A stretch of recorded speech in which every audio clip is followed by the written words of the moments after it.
Hogwarts Legacies is amazing, and it's getting even better. Possible to overstate the impact of Hogwarts Legacy because frankly this is not a game True. that should have succeeded. Hogwarts Legacy had everything going against it from the very beginning. The developers, Avalanche Software, had never worked on something of this scale before, and what do you mean? Wait, I completely disagree with this. First of all, that the developers have never worked on anything of this scale before doesn't mean anything. Currently, most games that people call good, called classics, must-plays and whatnot, are historically games that have been made by a company that has never made anything big before or never made anything good later onwards. So that alone is not a big thing. Second of all, Hogwarts Legacies had absolutely everything going in its direction.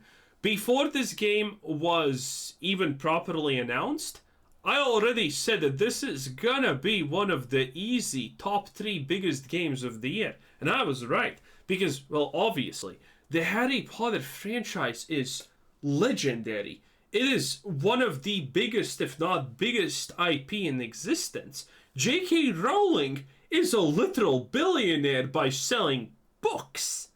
Books, primarily. You need to understand how giant the fan base for this is. This game was literally made to succeed no matter what. And it was the bestseller of 2023, by the way. As I predicted as it could. And Hogwarts Legacy and Baldur's Gate each proved one extremely important thing for us as gamers. Baldur's Gate 3 proved that you do not need to be an online AAA game to actually succeed nowadays. That you can make a really good game and people will play it and people will love it as long as it's really good.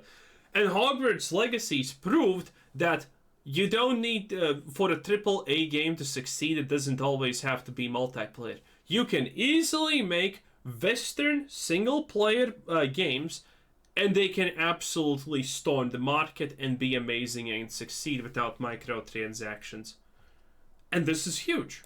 up to this point, they had almost exclusively made 3D action platformers aimed at kids. And sure, they were also responsible for the extremely underrated Tak and the Power of Juju, but they had never worked on something even remotely close to the size and scope of Hogwarts Legacy, let alone with realistic graphics. On top of that, they had previously been owned by Disney and their doors were forced shut in May of 2016. If it hadn't been for Warner Brothers swooping in and buying the company and opening their doors again, Hogwarts Legacy literally never would have existed in the first place. But aside from the incredibly unfortunate circumstances surrounding Avalanche Software, they were also presented with the fact that they were working on a licensed video game, which are notoriously crap in the video game world due to them either being rushed through development. True, usually they're microtransaction hell. There's a lot of Harry Potter video games that are mobile. You know, just money milker things as far as I know. There's a bunch of them. Or just letting the fan base down. But Warner Brothers decided to do something very strange here. They decided to basically give Avalanche Software all the money and time they needed to make Hogwarts Legacy something that could stand alongside. They did not decide to do that.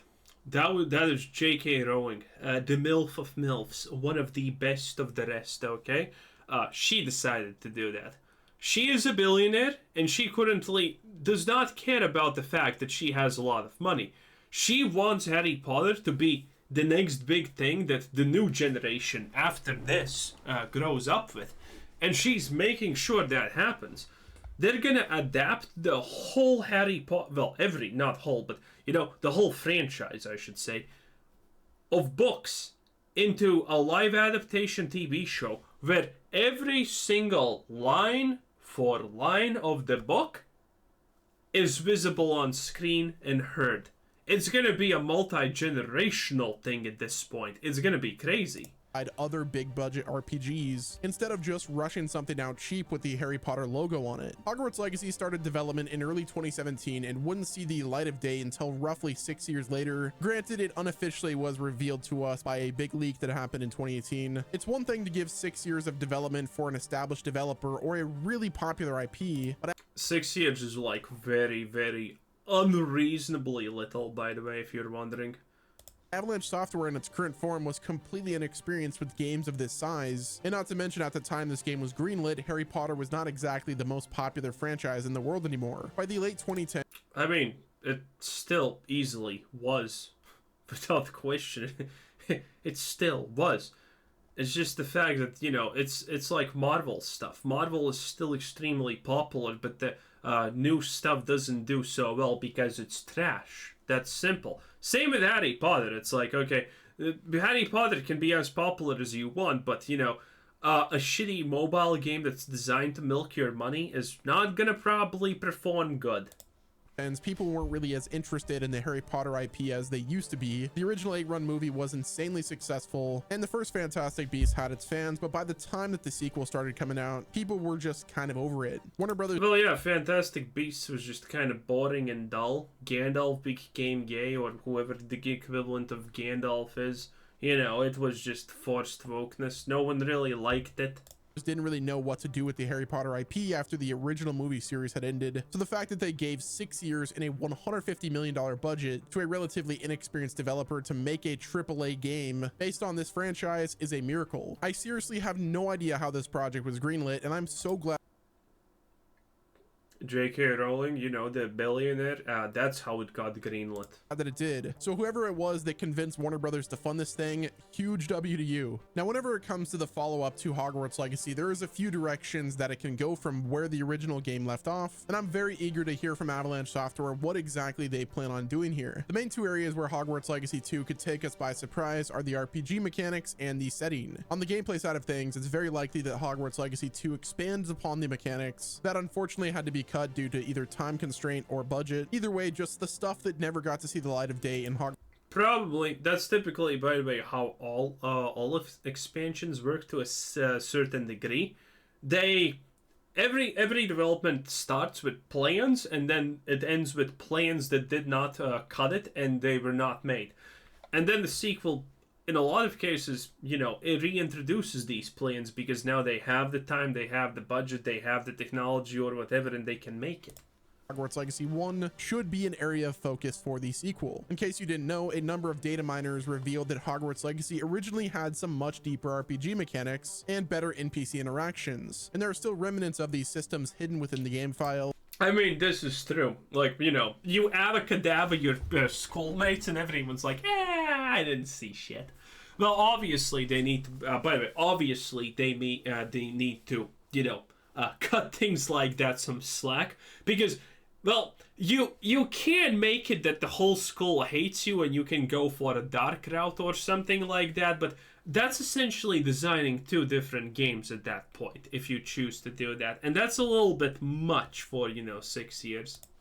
It seemed that there was some kind of morality system in play that would possibly punish you for your behavior around Hogwarts, potentially pushing you down a darker or lighter path depending on how you spend time between classes, similar to what we've seen in the Harry Potter books and movies. However, the morality system was entirely cut in the final build of the game, likely in an attempt to be less oppressive to casual gamers who wanted to play a Harry Potter game without being... Yeah, I mean, it doesn't make sense, a morality system like this, because again, you can do the forbidden stuff, and everyone just, like, ignores that you did it, and it's, like, not a big deal, even though it's supposed to be a big deal.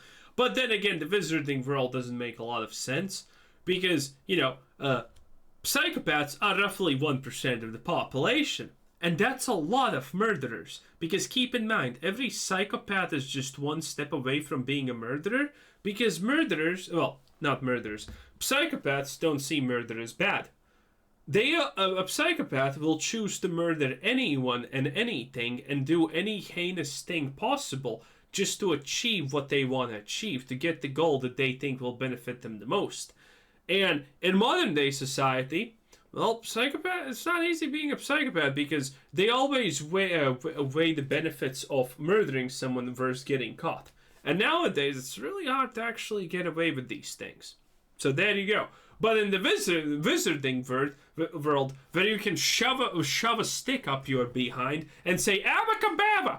And congratulations, you just deleted someone without any trace of evidence, by the way, keep in mind.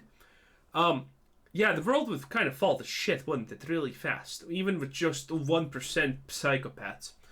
Well, then again, there are things that allow others to read your minds and whatnot, but, you know, that's a whole other thing that has its own problems. thrown into an in-depth RPG. There's also the fact that there's probably budget issues, time constraints. I'm sure if they wanted to do a full morality system, also, let's be completely honest, there's not a lot that we can speak about morality when a completely acceptable thing is having 12-year-olds fight each other with magic and brutally bash themselves in with levitation into the ground. Yeah, I mean, morality has never been a J.K. Rowling strong suit. game would be delayed, and it could be that the game would not even be released by this time if they decided to push for some of those mechanics. I think the best way to describe Hogwarts Legacy and how the community has done it is the game is a great Harry Potter open world game, but a bad Harry Potter RPG, and I think that's going to be the main area where Hogwarts Legacy 2 is going to improve. I don't think there's any way that Hogleg 2 comes out and it doesn't have an in-depth morality system like what was cut from the original. So much of the Harry Potter universe is based around the decisions that the characters make. I mean, take it from Dumbledore himself. It is our choices, Harry, that show what we truly are, far more than our abilities. I mean, you have to agree that... I mean, in Dumbledore's case, it's being gay that shows most what he is, honestly, at this point. If only J.K. Rowling wasn't an absolute wokey. Hermione's gonna be black, by the way, so, you know, just so you know. That it's very strange how the unforgivable curses have practically no in-game ramifications in Hogwarts Legacy, which is another likely result of Avalanche Software having to scrap the entire morality system. I know I'm not the only one who would like to see the world react a bit more to using forbidden curses or using more ruthless methods against enemies instead of finding more peaceful ways to resolve the issue. Again, this is the Harry Potter universe we're talking about. There absolutely should be a moral conflict in the gameplay, especially if you're given access to unforgivable curses. But aside from the gameplay, the other avenue where the sequel could take us by surprise is the setting. Hogwarts Legacy took place roughly 100 years before the first Harry Potter book, but what if the sequel didn't just pick up where the game left off? What if instead the sequel took place after the Harry Potter books and let us see the aftermath of the showdown with Voldemort's army? Or what if the sequel takes place before the first... I thought we actually already know the aftermath of it. Don't we? Everything's just fine and stuff. Harry Potter book, allowing us to see Voldemort's first initial rise to power and first attempt to take over the wizarding world. Now there's also the possibility... Doesn't that already exist, by the way? That Hogwarts Legacy... Again, I don't know because I'm not actually a Harry Potter fan. What? What do you think I honestly am? Like, what the hell's wrong with you? Okay, not enough hentai in Harry Potter to justify being a fan of it. But, you know, I thought that already exists. 2 actually takes place during the Harry Potter books and has us playing a new character in the background of the main events of the iconic stories. In fact, I think that might be the best possible scenario for this game's setting, outside of the obvious, which is just a continuation of the first game story. How many of you guys remember the Godfather video game from 2006? No. For those of you that have never heard of it, the Godfather was an open world GTA clone based on the first Godfather movie, but rather than adapt the events of the film beat for beat, it instead had you playing as a brand new character whose story is taking place at the same time as the classic film, and every once in a while your character's story would overlap with the events of the film, and you got to see it from a whole new perspective. What if Hogwarts Legacy 2 is going to do something similar, but for the classic Harry Potter stories? What if the story takes place over multiple years and had us playing as a fellow student of Harry, Ron, and Hermione, but instead of taking part in their stories directly, we instead get to see their stories from afar while also going on our own adventures? That sounds as lame as it can possibly be. That loosely connect to what the main trio is doing. It would be pretty hard to pull off in a seamless manner, but I think that would be an awesome... Okay, I always loved this part right here. So he activates this hidden thing, and there's just like this girl walking down, and she's like, yeah, that seems fine, that seems normal, I'm just gonna mosey down right there, chief. Awesome opportunity for longtime fans of the series to get a new perspective on the iconic events, while also being a great way for the new fans of the Harry Potter universe to be introduced to the classic tale. Look at that. Elf labor, my favorite kind of labor. You know why? Because it's free. I also, by the way, I love the elf thing, by the way, considering it's a perfect juxtapose of J.K. Rowling's wokeness, which, by the way, a lot of people think it's fake, and I don't even know how to feel about it, because one of the things that that Rowling did with the elves is like they're kind of an allegory to slavery to a certain degree, but the elves want to live like that. And then Hermione does the thing where she tries to free the elves, but the elves like tell her to fuck off because reasons. And it's there's something there that I can't wrap around it. But anyway, elves, free labor. To the classic tales of Sorcerer's Stone, Like Archer said, what's not to love? It's free labor. Chamber of Secrets, Goblet of Fire, and so on and so forth. Obviously, that would be a pretty controversial way of doing things. Also, I'm rewatching Archer soon from season 1. Oh, the good old days, boys. Man, Archer is like 10 plus years old at this point. That is absolutely cray-cray. I'm sure with Hogwarts Legacy 2, they're going to continue things based on where the last game had us. We'll probably go in the 6th year, and then they'll just continue the story where we left off. But again, this is Yeah, makes sense. a huge universe with tons. Or actually, you know what I think they're gonna do with the story? So, the big thing about the Hogwarts Legacy is the fact that you're using ancient magic. Magic that is now essentially almost unusable by most people, and the most common ancient magic that is used in the current timeline of Harry Potter is pretty much like love magic or something like that, which people, by the way, cast on accident, as much as I understand. Again, not a Harry Potter fan, but I have watched some Harry Potter theories on YouTube, and there's a lot of them, by the way, just pointing that out. There's some of them are quite interesting, even if you're not a fan of the franchise, by the way. And, well, the sequel can easily concentrate on, you know, ancient magic, because the protagonist that you are playing is someone who can use that, and no one else can, pretty much, because it's kind of lost or whatever. So that can be a very interesting way to further the story. You try to figure out this ancient magic thing and mystery and what it leads to. That would be really cool. Tons of different stories to tell across different time periods. Like, it's a pretty simple story, right? Why are you the special one? Which is a good and valid question in a lot of games and, you know, TV series and movies and whatnot. And honestly, different schools as well. But don't let all of this talk about the sequel get you discouraged about the prospect of DLC, because Avalanche Software more or less confirmed a few weeks ago that they're cooking up some new content for the original game, and we should be hearing more about it in the coming months. As a sort of acknowledgement of the first game's anniversary, Avalanche confirmed that the PlayStation exclusive quest and the cosmetic content will be coming to the Xbox, PC, and Nintendo Switch versions of the game later in 2024, but they also... Yeah, we already know about that. It's very possible that this new content, quote unquote, that the team was teasing a few weeks ago is a major story expansion and not just some smaller stuff that would come out in a free update. Any story expansion that comes out is probably going to be side quests and things that explain holes in the story, because there should be plenty of holes in the story and whatnot. So, if any DLC exists, it's probably, well, it could be real DLC, but it most likely will end up being just, you know, DLC that explains things that people want to be explained. Because the Harry Potter universe is primarily about, well, the Harry Potter story and whatnot. So, explaining things, how they work in this universe is kind of important, and people kind of really want that.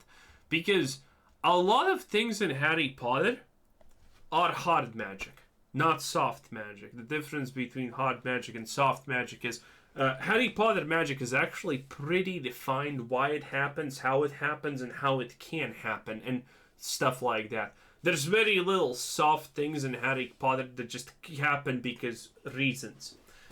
Except the whole of the universe. But that's the scientists. In any case, yeah.